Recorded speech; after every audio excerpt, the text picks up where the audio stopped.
Welcome back to our channel. आज हम लोग देख रहे हैं चेंसो मैन पार्ट 8।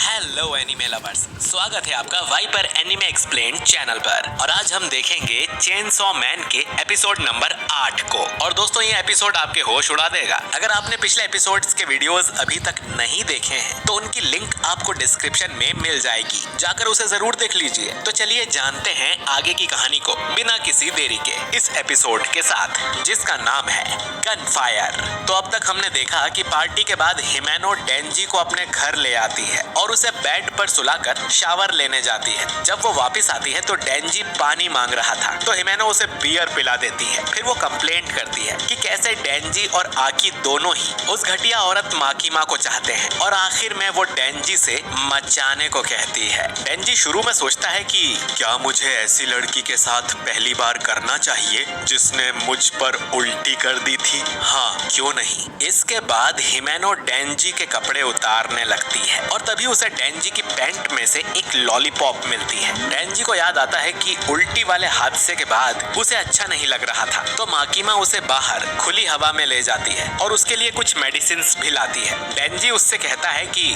मेरा पहला किस उल्टी के साथ हुआ है, अब जब भी मैं किसी को किस करूंगा तो मुझे ये उल्टी याद आएगी। इस टाइम माकीमा एक लॉलीपॉप खा रही थी, जिसे वो अपने मुंह से निकाल कर डेंजी के मुंह में डाल देती है और कहती है कि शायद डेंजी कभी उस उल्टी के स्वाद को नहीं भुला पाएगा, लेकिन आगे जिंदगी में वो ऐसी और भी कई सारी नई और अच्छी चीजें एक्सपीरियंस करने वाला है कि उसे ये हादसा याद भी नहीं रहेगा, जैसे कि हमारा ये इनडायरेक्ट किस। अब ये सोचकर डेंजी हिमेनो को मना कर देता है और नीचे फ्लोर पर सो जाता है। वो पोचिता से माफी मांगता है कि पहली बार तो वो माकीमा के साथ ही करेगा।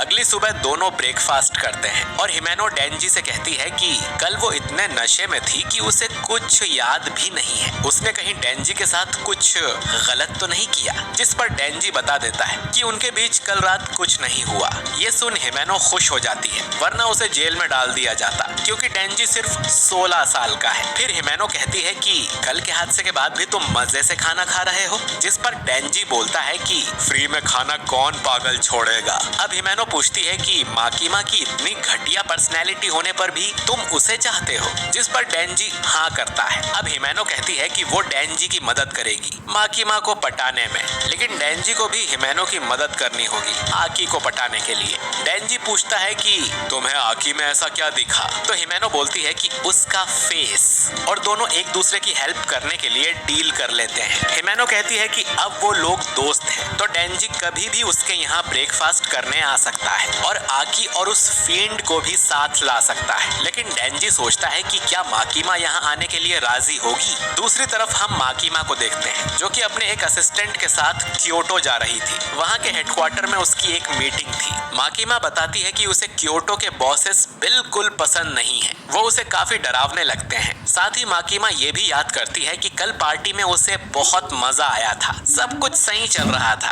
तभी माकीमा के आगे और पीछे बैठे लोग खड़े होते हैं। वो चारों अपनी बंदूक निकालते हैं और माकीमा और उसके असिस्टेंट दोनों को सिर में गोली मार देते हैं। दोनों की मौत हो जाती है और ये लोग किसी को कॉल करके कहते हैं कि ऑपरेशन शुरू हो चुका है। हम बाकी डिवीजन 4 के मेंबर्स को भी देखते हैं, जो कि सब अलग अलग मिशंस पर गए हुए थे, लेकिन उन सबको भी कुछ गुंडे शूट कर देते हैं। अब सिर्फ डेंजी, हिमेनो, पावर और आकी बचे थे, जो कि एक रेस्टोरेंट में लंच कर रहे थे। डेंजी को गोली चलने की आवाजें आती है, लेकिन पावर कहती है कि जरूर कोई ढोल बजा रहा होगा। पावर हिमेनो से पूछती है कि तुम दोनों ने तो कल रात को मचाया होगा, जिस पर हिमेनो मना करती है कि डेंजी एक जेंटलमैन है। तभी इनके साइड में बैठा एक अनजान आदमी डेंजी से बोलता है कि वो इतना गंदा खाना कैसे खा सकता है। डेंजी कहता है कि ये खाना तो बहुत टेस्टी है। फिर वो आदमी बोलता है कि तुमने बचपन से ही कचरा खाया है, इसीलिए तुम अच्छे और बुरे टेस्ट को भूल चुके हो। सबको समझ नहीं आता कि ये आदमी कौन है और ऐसी बातें क्यों कर रहा है। फिर वो आदमी कहता है कि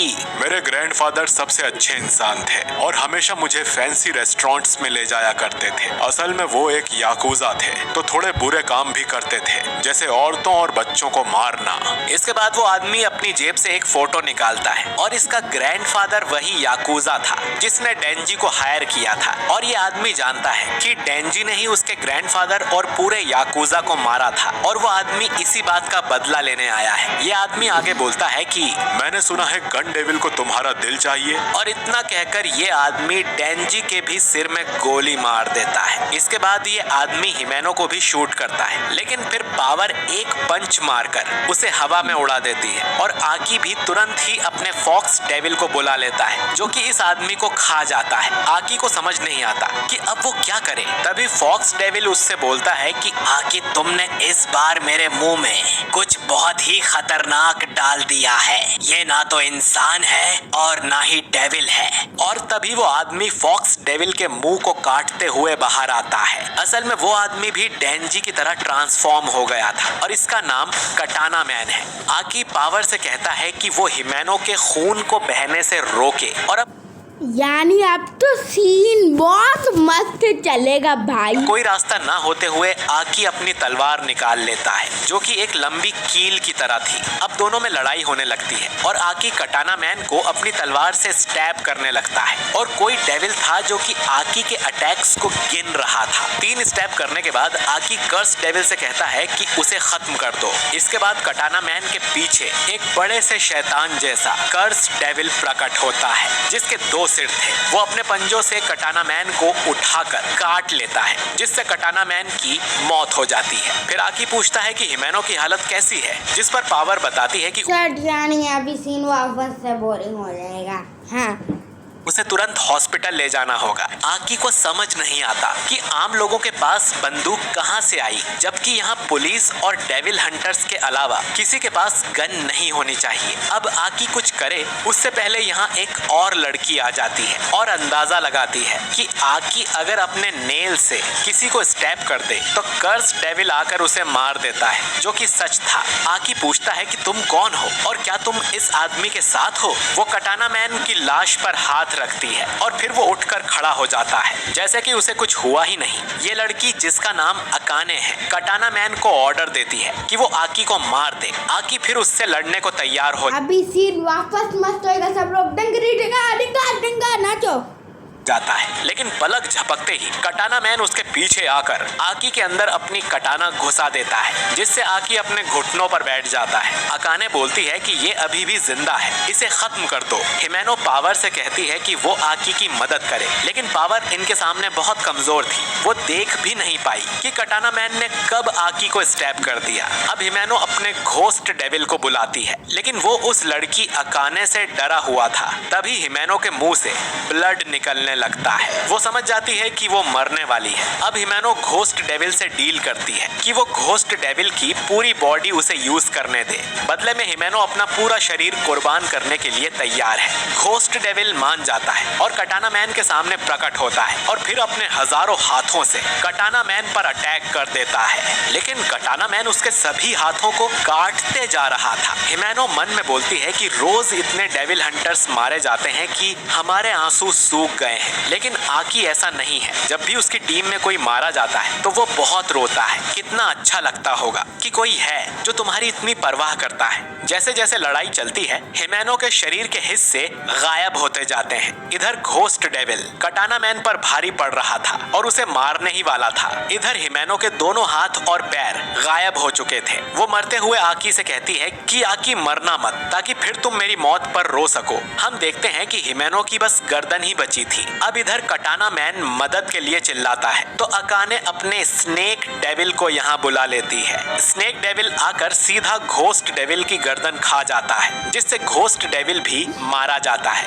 आकी डरते हुए देखता है कि हिमेनो की मौत हो गई है और उसका पूरा शरीर गायब हो चुका था। और इसी के साथ ये एपिसोड यहीं पर खत्म हो जाता है। तो दोस्तों, किसी ने सोचा था कि इतनी जल्दी हमें इतने बड़े बड़े झटके लगने वाले हैं? इतना शॉक्ड तो मैं एपिसोड 5 में एरन की मौत पर भी नहीं हुआ था, जितना इस एपिसोड को देखकर हुआ हूँ। अब आकी और पावर को छोड़कर बाकी सब मेन कैरेक्टर्स लगभग मारे जा चुके हैं। तो क्या अब आकी और पावर जिंदा बच पाएंगे? अकाने और कटाना मैन आखिर कौन है? ये सब हमें अगले एपिसोड में ही पता चलेगा। लेकिन मैं इतना बता सकता हूँ कि आगे और भी बड़े बड़े ट्विस्ट आने बाकी हैं। बाकी दोस्तों, चेनसॉ मैन सीजन 1 में अब सिर्फ 4 एपिसोड्स। Bye guys.